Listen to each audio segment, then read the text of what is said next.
Bonjour les amis, j'espère que vous allez bien et aujourd'hui on se retrouve pour une nouvelle vidéo sur une nouvelle thématique. Souvenez-vous, la dernière fois dans une précédente vidéo, je vous avais parlé des avantages de l'alimentation végétale. Aujourd'hui, je vais vous parler des dangers qu'il y a de consommer des aliments d'origine animale. Comme dans les anciennes vidéos, j'ai pris des notes afin de ne rien oublier et de vous donner le maximum d'informations, que ce soit pour vous clair, net et précis.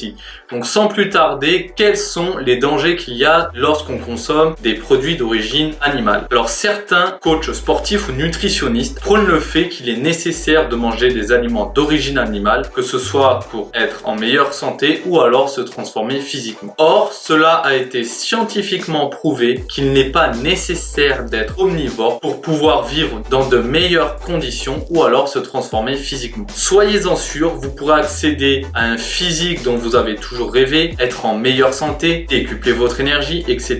avec l'alimentation végétale. Tous les nutriments dont votre corps a besoin pour fonctionner de manière optimale se trouvent dans des aliments végétaux. Si vous êtes réticent ou réticente quant au fait de devoir arrêter de manger des aliments d'origine animale, vous comprendrez dans ce qui suit que ces dernières ne sont que néfastes pour votre bien-être, votre santé physique et mentale. Alors plusieurs méta-analyses ont démontré de manière précise la corrélation entre l'apparition de certaines maladies et une consommation de produits issus d'animaux. Notamment, il est primordial de savoir que manger de la viande représente un véritable danger pour votre santé. En outre, consommer de la chair animale implique un risque pour la santé humaine, notamment de graves conséquences sur le système digestif et l'augmentation du risque de contracter une maladie mortelle. Les autorités de santé telles que la British Medical Association confirment que les végétaliens ont un plus faible taux d'obésité, de maladies cardiovasculaires et d'hypertension. L'industrie de la viande favorise le développement des virus mortels et contribue à la faim dans les pays en voie de développement. Le cancer est la maladie la plus dévastatrice chez l'être humain. La consommation de viande est spécifiquement liée au cancer du côlon, de la prostate, du sein et de l'estomac. La raison est double. Les produits d'origine animale contiennent de nombreuses substances pouvant directement augmenter le risque de cancer, telles que les graisses et amines hétérocycliques cancérigènes. À l'inverse, une alimentation végétale est remplie d'éléments anti-cancérigènes tels que les céréales et les légumineuses riches en fibres, ainsi que les fruits et légumes riches en phytonutriments. Les maladies cardiovasculaires sont responsables d'un tiers de la mortalité et l'alimentation en est la cause principale. La viande,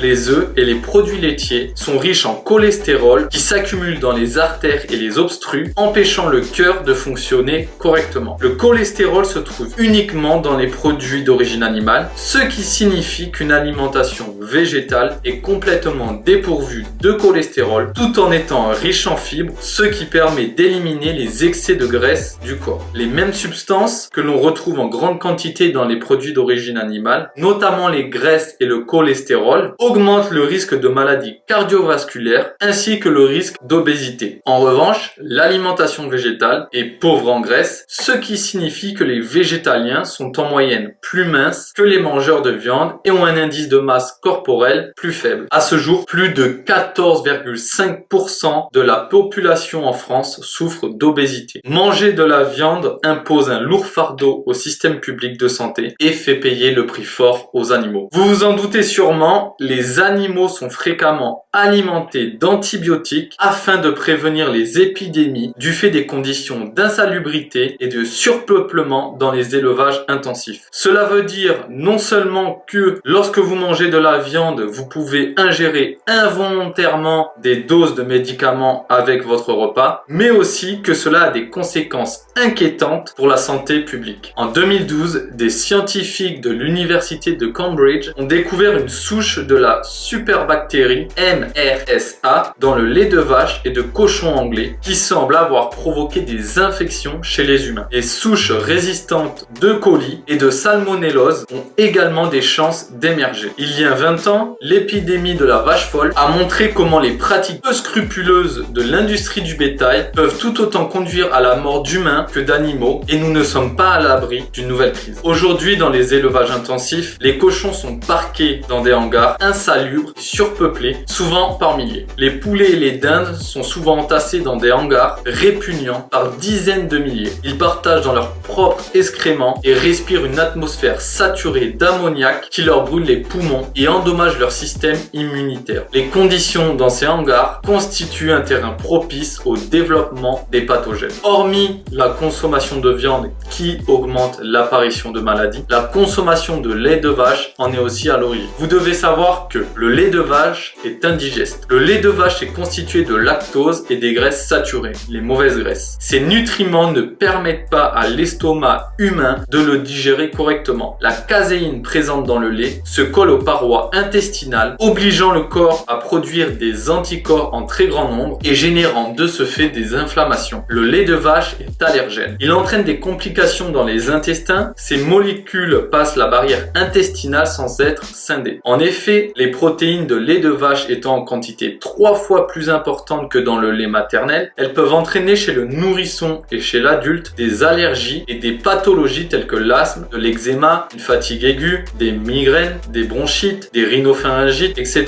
Le lait de vache génère du cholestérol. Une consommation importante de lait ou de produits laitiers augmente la quantité de l'homocystéine plasmique dans le sang, ce qui favorise la présence et l'augmentation de mauvais cholestérol. Le mauvais cholestérol est responsable de la plupart des maladies cardiovasculaires. Le mythe du calcium, bon pour les os, contenu dans le lait de vache. Bien que le lait de vache contienne du calcium, des études scientifiques ont démontré qu'au lieu de renforcer les os, le lait de vache produit l'effet inverse. Malgré la présence de calcium difficilement assimilable, la structure du lait de vache a des effets acidifiants et désalcalinisants sur le pH du corps humain, et cette acidité va engendrer une décalcification des os et donc bien souvent des blessures. Le lait de vache est responsable de nombreuses maladies. Voici les différentes maladies qui ont été recensées et dont la consommation de lait de vache est bien souvent responsable. Le diabète, maladie de Crohn, cancer du côlon, de l'estomac, de la prostate, des allergies, des rhumatismes, de la constipation, fatigue chronique et intolérance au lactose. La viande et le lait de vache riche en protéines sont probablement les deux pires aliments qu'il faut à tout prix éviter si vous souhaitez vivre en meilleure santé. Mais il y a également les œufs et le poisson. Alors même si la consommation d'œufs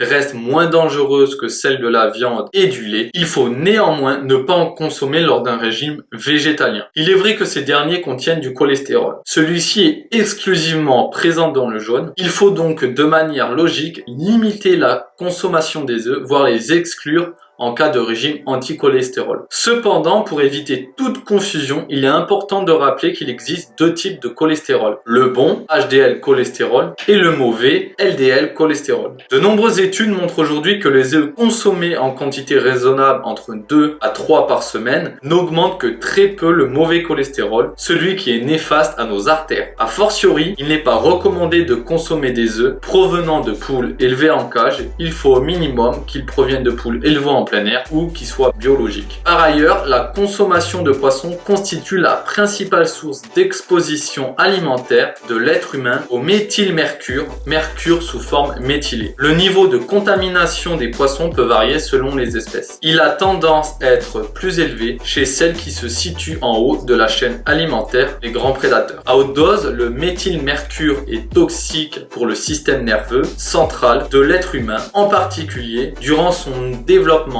in utero et au cours de la petite enfance. Cette substance peut ainsi provoquer des troubles comportementaux légers ou des retards de développement chez les enfants exposés in utero ou après la naissance, même en l'absence de signes toxiques chez la mère. Vous avez pu donc découvrir les différents dangers qu'il y a de consommer des aliments d'origine animale. Cette liste est non exhaustive, il en existe encore des dizaines. J'espère que cela vous aura sensibilisé sensibilisé et vous aura permis de prendre conscience des dangers permanents auxquels vous êtes confrontés chaque jour en consommant ce genre d'aliments. J'espère que cette vidéo vous aura plu également. Si c'est le cas, n'hésitez pas à mettre un pouce bleu, ça me fera plaisir. Mais également, si vous avez la moindre question, n'hésitez pas à la poser dans la rubrique commentaires, j'y répondrai avec plaisir. On se retrouve bien évidemment dans une prochaine vidéo pour une nouvelle thématique. Je vous remercie une nouvelle fois d'avoir pris le temps de visionner cette vidéo. On se retrouve bientôt. Prenez soin de vous. Bye bye.